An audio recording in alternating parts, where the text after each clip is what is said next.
everyone. Welcome to Morning Laziness. This is Nilima KS, and today we are bringing to you an interview session with Miss Austen Tosone.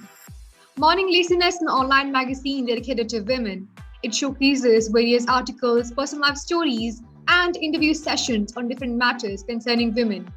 And today, our interviewee, Miss Austen, happens to be a fashion and beauty content creator, writer, blogger, and a consultant based in New York City. So let us welcome our interviewee. Hello, Austen. Hi, thank you so much for having me. I'm excited to chat. How are you doing today? I'm doing well. I'm doing good. It's the second Monday of 2022, so it feels like things are getting into full swing. That's great to hear. So since you're on board with morning listeners, tell us, how do you normally begin your day?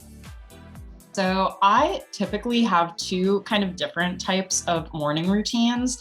I kind of like to separate them into power mornings is what I call them, and creative mornings. So power mornings basically just involves me moving my body in some way because I usually get very caught up in my work and I know I won't do it if I wait until later on in the day.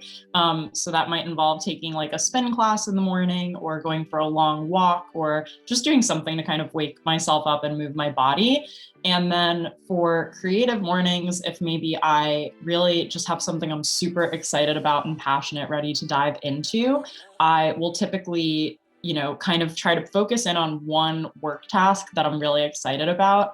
And I also try to not scroll through social media. It is a really bad habit of mine to kind of scroll endlessly when I first wake up. And so this kind of just jolts me into a project and kind of bypasses that scrolling, or at least puts it off until later so that I am kind of creating something before I'm out there like consuming content, if that makes sense.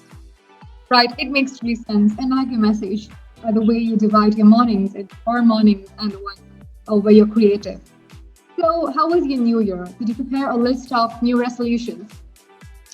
My new year was good. It was a little quieter than previously planned. Obviously, we kind of never know what to expect these days, but it was great nonetheless. And I did list out I know some people call them resolutions, goals, whatever. I personally kind of go by goals just because they feel a bit more substantial to me for some reason that way.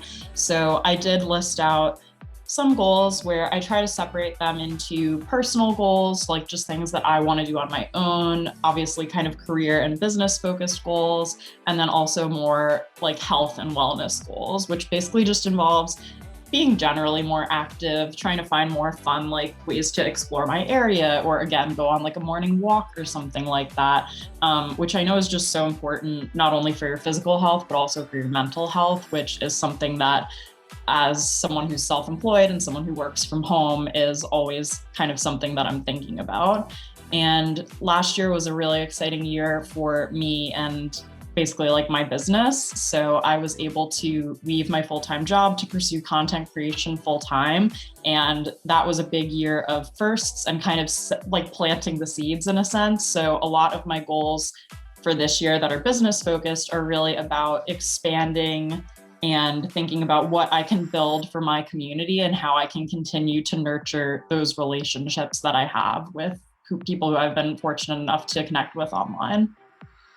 That's great to hear. And I like the way you differentiated in books and actually different goals you've set, like for health, for your career, for yourself.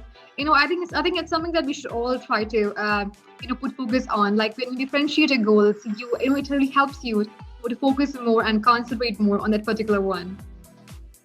Yeah, I agree. And it can be hard to, especially when you are, again, self-employed and when it's just you in control of your business, it might be easy to kind of neglect like the personal goals or the health and wellness goals. And I wanted to make sure that I was differentiating them and giving them the same amount of priority that I'm giving my work, because as much as I love my work, I can't do it if I don't have the support of those other areas as well. That's great to hear. So, talking about these days, how are you coping up with the third wave of pandemic and with the Omicron variant running around us? I am someone who loves to plan things out. My star sign is Virgo. I thrive on organization and knowing what's going to happen. So it has been a really big adjustment for me the last 2 years. It was very scary and traumatic, like early on in the beginning. I actually had a family member who was very sick with COVID before we even had vaccines or knew what it was or any of that stuff. So it was definitely a big eye opener to go through all of that. And I think what it's left me with, since that family member is recovered and doing well, and it just is one of those things where you don't ever want to take something for granted. And so, as hard as it can be in the everyday to not know what's going to happen next, or if things are going to shut down, or if plans are going to have to change, I'm trying to really reframe it and think about the positives that have come out of it. So I mean, one big thing that really did help me last year that I want to be vocal about is that I did end up doing some online therapy sessions, which probably could have even done them sooner than I did do them, but it was just really helpful to set aside some time to kind of air out everything that I was thinking, almost like a verbal journal or something like that. And to really, prioritize, again, my mental health, which I think it is so important now more than ever to do that. So I think I am in some ways adjusting to this new normal and just trying to think about what I can control versus what I can't control, because as I've learned, there's a lot that I can't control. And so I think, again, trying to focus on myself and also really look on like, well, what's the bright side of this has been really helpful to me. And in many ways, it did allow me to, since I wasn't going out as much, like over the summer of 2020, I was able to invest in hiring a graphic designer for my business and taking a class about SEO, which completely changed the way I look at my blog. And so, again, I think like those are some really positive things that have come out of it. And it is just, at the end of the day, you can't take any day for granted. So it definitely gives me confidence that I'm waking up every day and doing something I'm super passionate about. But not to say it hasn't been with its challenges. It seems like you actually made use of the pandemic each and every day so effectively, which is a lot. For me, it wasn't much. Like my pandemic, if you see, was like the books around me. All I did was reading and reading and reading. That's all. Because apart from academics, we were not given much options to choose for. And online therapies, again, there is a limit since our health is also important. So yeah, that was my pandemic role. And you're Virgo. Hi, I'm Aries, by the way. So that's good to hear. So we are done with the intro. Now let's move to some questions about your journey as a blogger. So how long have you been working as a blogger? I started my blog in June 2012, which means that in a few months it will be 10 years old, which is crazy. I really first discovered blogs, when I was in high school. I saw people like Rumi Neely and Brian Boy, Susie Bubble, some of kind of the early bloggers out there who were just basically posting on their websites as if it was their own magazine. It was like very editorial, it was very elevated, and it just seemed so cool and fun. So I started out kind of posting to a Tumblr page and then got my own domain in June of 2012. I still have the same name. I picked Keep Calm and Chiffon back then, and I'm happy to say that I still do like the name, which is big.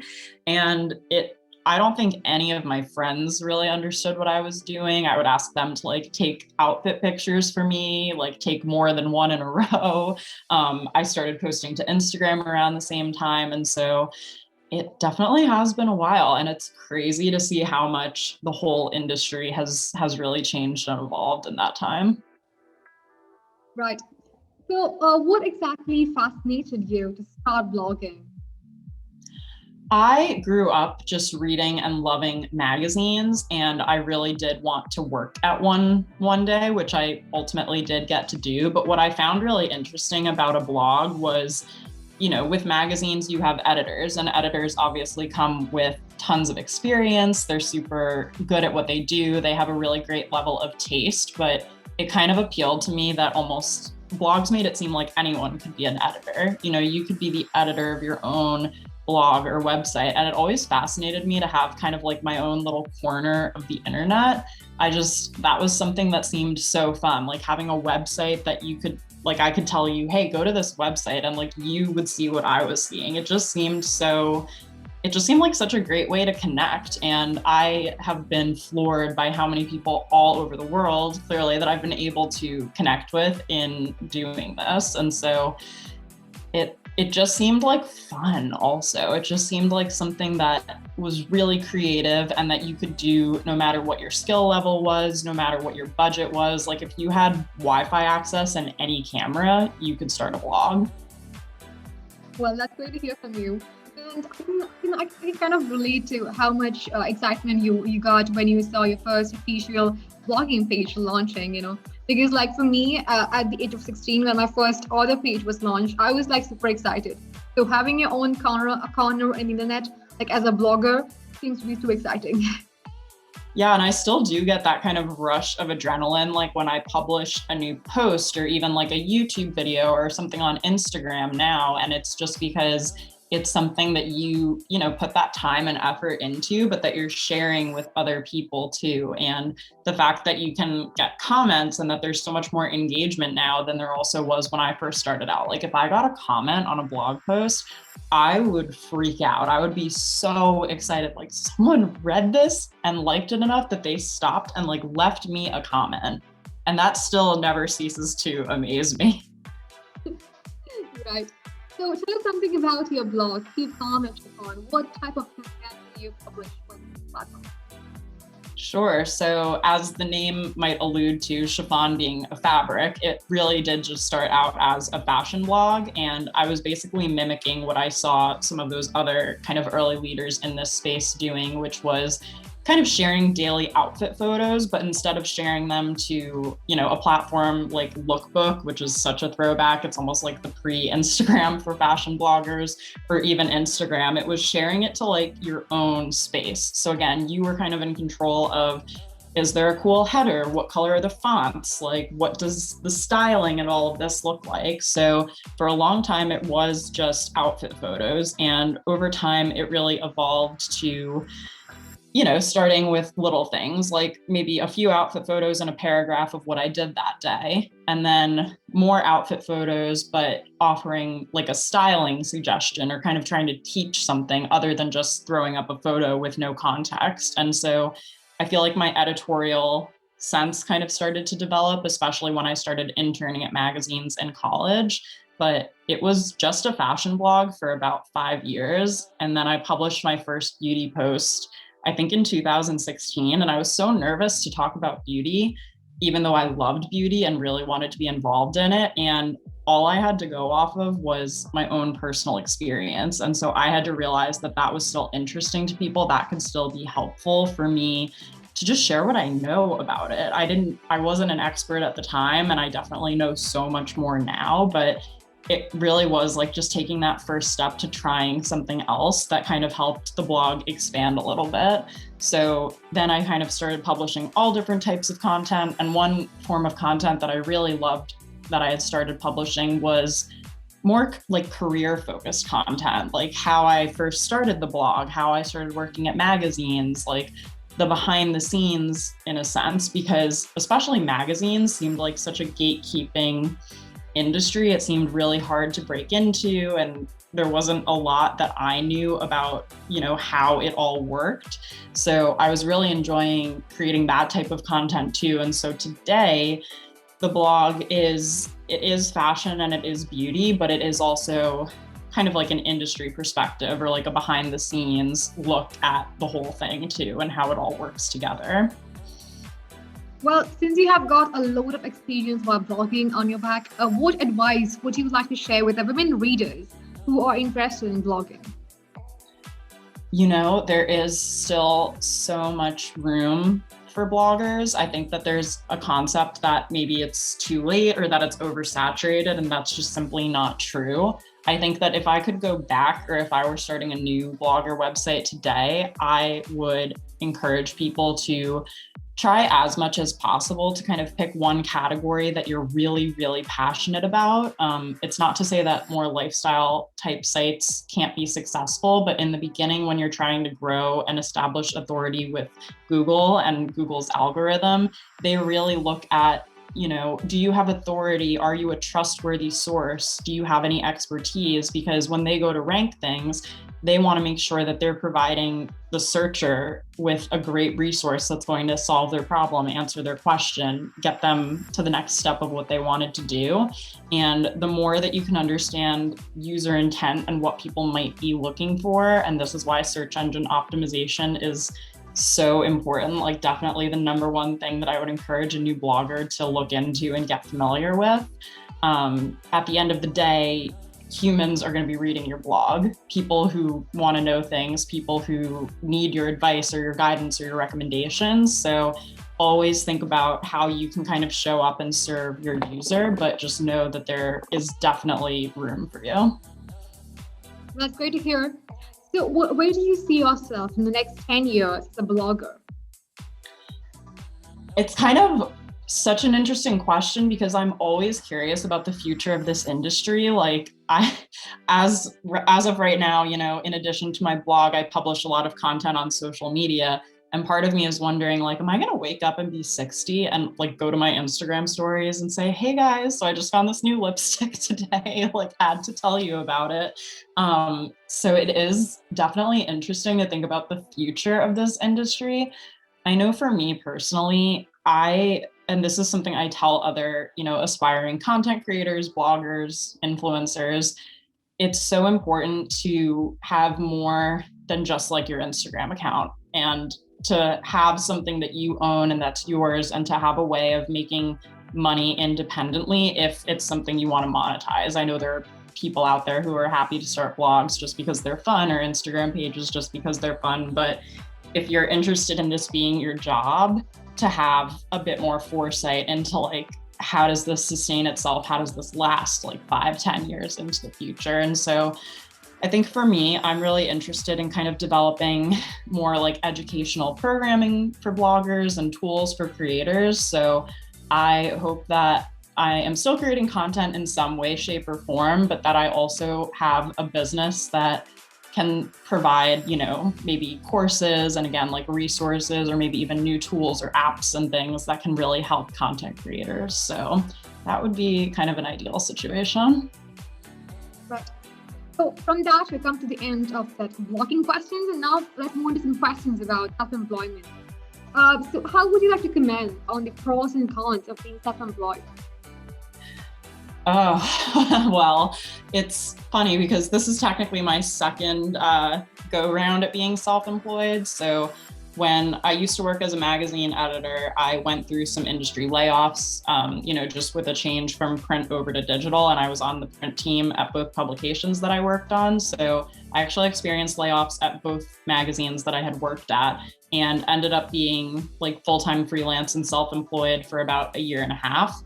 Then I ended up working at a startup also for about 1.5 years until this past April 2021 when I left my full-time job. So I had the experience of being self-employed when I was just kind of thrown into it and didn't have a plan and didn't really know what I was doing. And I have the experience of being self-employed now where I had a lot of time to really plan and prepare and also save money to be able to take that kind of leap. And so I think for sure, like one of the biggest pros is creating your own schedule, the freedom, the flexibility, and the control over the projects that you are able to manage.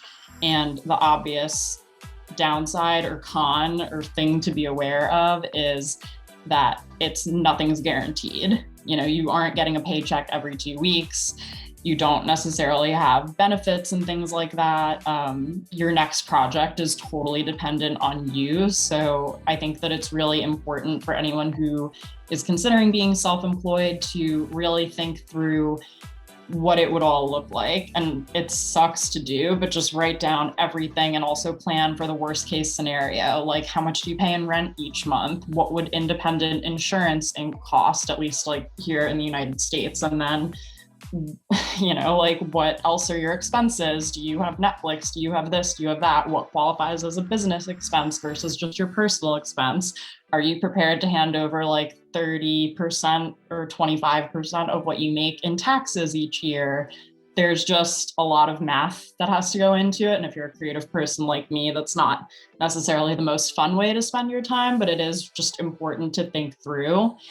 And for me too, like I needed to see that I had some revenue on my own before I made that leap. So I was already making some money from brand deals. I was doing some consulting. I have ads on my YouTube channel that bring in money each month. And so I really needed like a validating point like that to prove to me there's already something here. And I'm spending like, 20 hours a week that I don't have on doing all of this. So what if I was spending all of my time focused on this? Like, could I really make it happen? So I think that it can look like a lot of fun. And I think that if you can figure out the logistics, that it can be a really amazing path for anyone who craves control and creativity and flexibility in their career. Well, that was an ultimate guide to how to actually live like a self-employed or be a self-employed from a person who has been experienced once. So people, listeners, if you have not yet jotted down the points, please do it. It's like really like so true from an experienced person. So make a note of it. And when you start one, make sure you go through all these points. Right. So what are some of the challenges that you think the self-employed people nowadays go through or face? I think probably the biggest change for a lot of people, especially anyone coming from a more collaborative environment, is to be by yourself in a lot of things. And so for me, it's been so important to seek out other self-employed people and find community there for purposes of even like asking those questions, right? Like, what health insurance does everyone have lately? Like, this brand is asking me for an invoice and I've never made one before. What do you guys do? So I think that as early on as you can start developing relationships with other people who are self-employed, they are going to be your life rafts and your network of people who are going to be so helpful in any point of your journey. And I know for me personally, I was able to meet someone who, even through the internet, who's also a full-time creative who owns like her own agency and stuff, who has kind of become like my coworker in a sense. So we text every day, we offer each other, a second set of eyes over if we're launching something new or sending out an email blast or things like that. So I've kind of had to go out and find my own coworkers, which has just made my job even more fun and given me more confidence to kind of build myself up, especially with other like women entrepreneurs who are working towards similar goals. It's so nice to have those resources. And if you haven't found them yet, Facebook groups, even listening to podcasts, like podcast hosts could totally be your mentors and your guides in that sense too. You have to really be a go-getter. And there are some times where you're just tired and you don't want to be a go-getter. So I think that planning for those days and also just finding other people who you can talk to is one of the best things that you can do to make the challenging days a little less challenging. I think for self-employed, finding coworkers will actually make up the miss. Like when you have a normal corporate job, like a morning 9 to evening 6, you have a colleague to talk to share your things and everything. But as self-employed, you miss that. So I think having a coworker can make up to it. What can having a coworker what? Sorry? Can you repeat that last part? Oh, sure. Well, I meant that having a coworker will make up to a colleague which you often miss, like when you're a normal corporate employee, right? Yeah, definitely. And it can be, again, it can even just be someone you met over Instagram, or you could talk to people on Clubhouse. Like there's so much there. And even if they're not your coworker on paper, like even if you don't technically work together, there's so much that they can do for you. Right. Now, this question is for all the young aspiring bloggers. So what are some ways to publish your writings while you're still in school?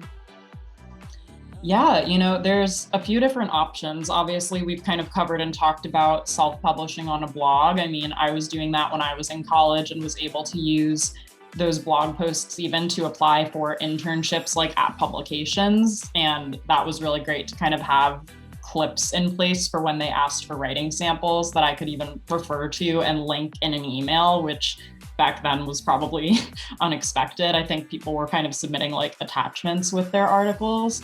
But two other things that you can do is, write for like a school publication. So if you are in university, if you are in college, it can be anything. It can be a literary magazine, it could be a newspaper, it could be a student run zine or a kind of off kilter thing, but just getting your writing published and going through the process of writing, with a word count in mind, writing with one particular topic in mind, potentially having like an editor look over your work and review it.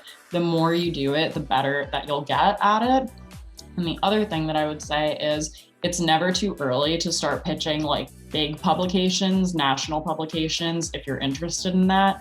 I tell a lot of like young aspiring writers here in the US too, like, if you're a college student, you could pitch Teen Vogue, especially like publications and things like that are geared towards highlighting young voices and Gen Z and all of that. There's nothing to lose, and they love first person accounts of things like that. So even if you have one or two relevant clips and you're smart and you can get an editor to just skim an email that you send them, you never know what could happen. And I was able to get some writing published in college by doing internships, but you could also try pitching out on your own as well. And you never know what could happen. Right. And to the last part, I can completely relate to it because something similar happened to me as well. So on that note, we come to the end of this interview session. Hope the audience enjoyed it. So how was it for you, ma'am? Oh, so good. It's so fun to just talk about all of this stuff because I know when I first started, no one was really talking about it. And so I'm always so grateful when someone is able to share a little bit of like their own insight and their personal experience because, your personal experience, even if you don't feel like it's a lot, it can help someone else. It can just inspire them or maybe spark an idea that they didn't know they had. So I'd encourage anyone who, has gone through anything similar to try to share their story too, because it could always really help someone. Right. So thank you for joining us today. We really appreciate your time to answer all our queries. Thank you so much. No problem. Thank you so much for having me.